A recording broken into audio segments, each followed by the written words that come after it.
नमस्कार साथियों, आज की कहानी बड़ी रोचक होने वाली है। आज हम आपको बताएंगे कि एक बार नारद जी को कैसे बंदर बनना पड़ा था। दोस्तों, कहानी शुरू करने से पहले आपसे छोटी सी रिक्वेस्ट है। वीडियो को लाइक करें, चैनल को सब्सक्राइब कर दें और बेल आइकॉन को प्रेस कर दें ताकि हर वीडियो की नोटिफिकेशन आपको मिले सबसे पहले। साथियों, श्री नारद बड़े ही तपस्वी और ज्ञानी ऋषि हुए, जिनके ज्ञान और तप की माता पार्वती भी प्रशंसक थी। तभी एक दिन माता पार्वती श्री शिव से नारद मुनि के ज्ञान की तारीफ करने लगी।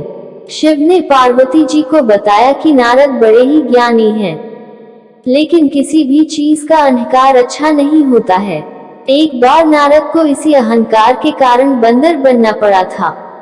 यह सुनकर माता पार्वती को बहुत आश्चर्य हुआ। उन्होंने श्री शिव भगवान से पूरा कारण जानना चाहा।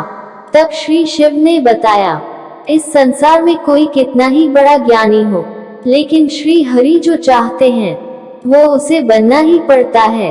नारद को एक बार अपने इसी तप और बुद्धि का अहंकार हो गया था।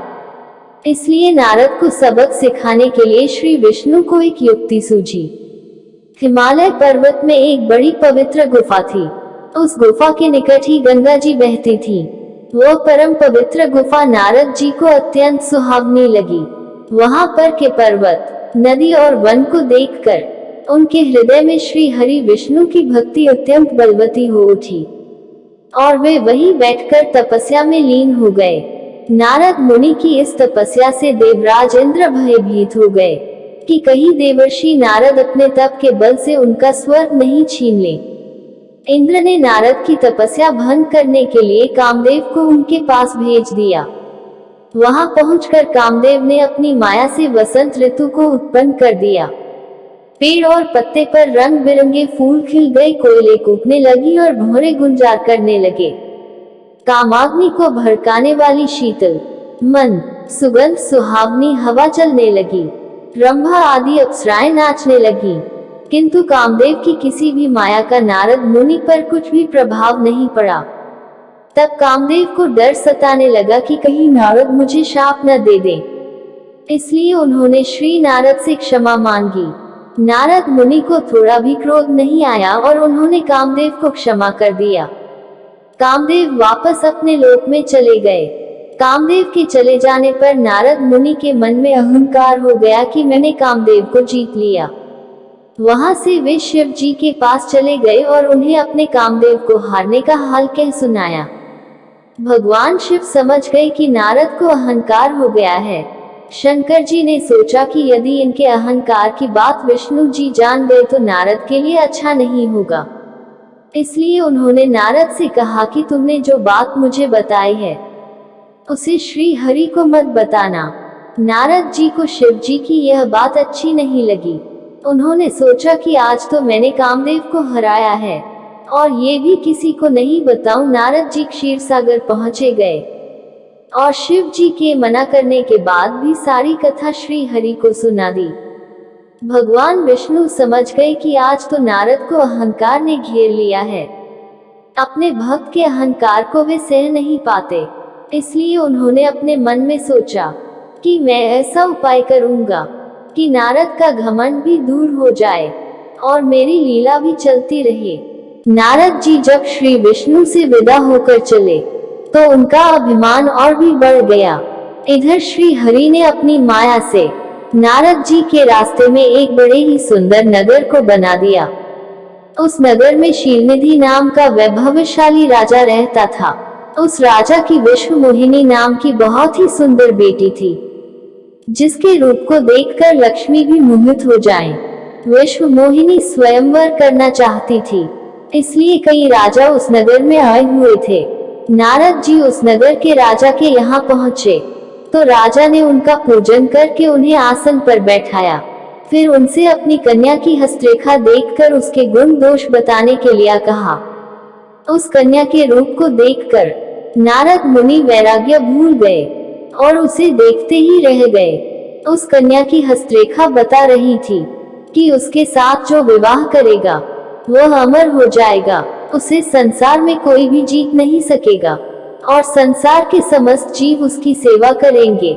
यह बात नारद मुनि ने राजा को नहीं बताई और राजा को उन्होंने अपनी ओर से बनाकर कुछ और अच्छी बातें कह दी।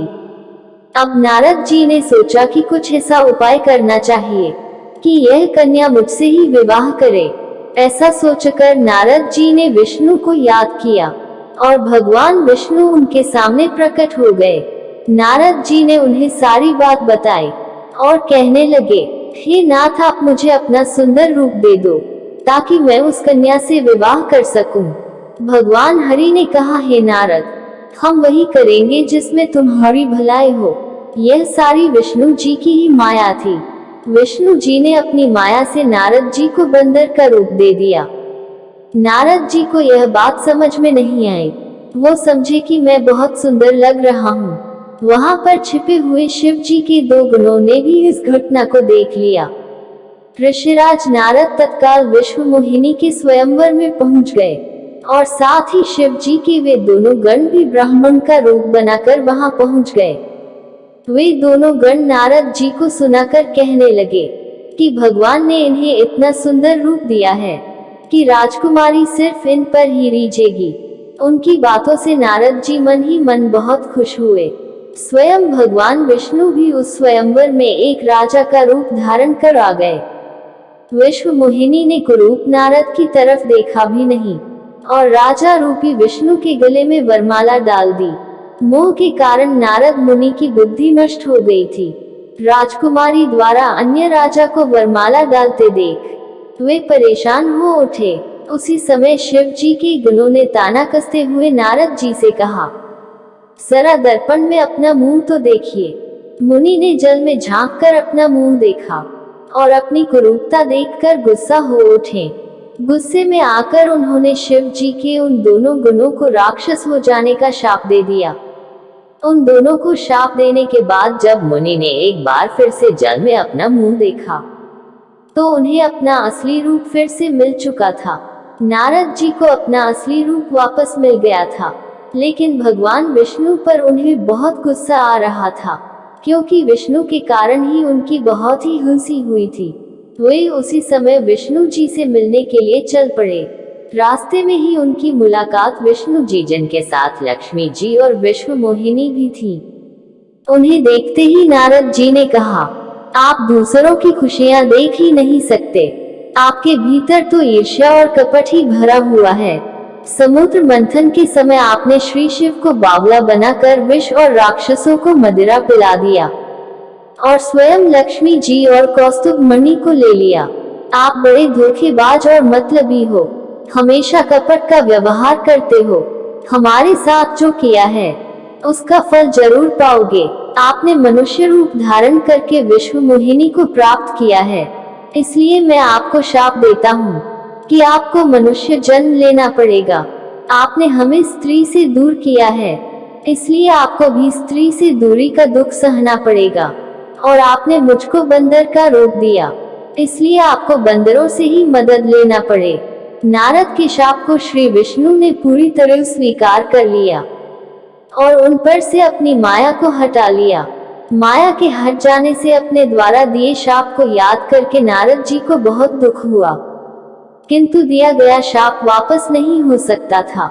इसीलिए श्री विष्णु को श्री राम के रूप में मनुष्य बनकर अवतरित होना पड़ा।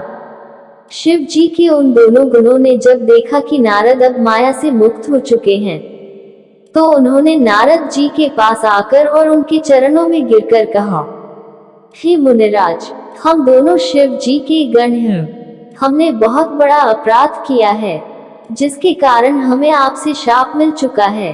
अब हमें अपने शाप से मुक्त करने की कृपा करें। नारद जी बोले, मेरा शाप झूठा नहीं हो सकता, इसलिए तुम दोनों रावण और कुंभकर्ण के रूप में महान ऐश्वर्यशाली, बलवान तथा तेजवान राक्षस बनोगे और अपनी भुजाओं के बल से पूरे विश्व पर विजय प्राप्त करोगे। उसी समय भगवान विष्णु राम के रूप में मनुष्य शरीर धारण करेंगे। युद्ध में तुम दोनों उनके हाथों से मारे जाओगे और तुम्हारी मुक्ति हो जाएगी।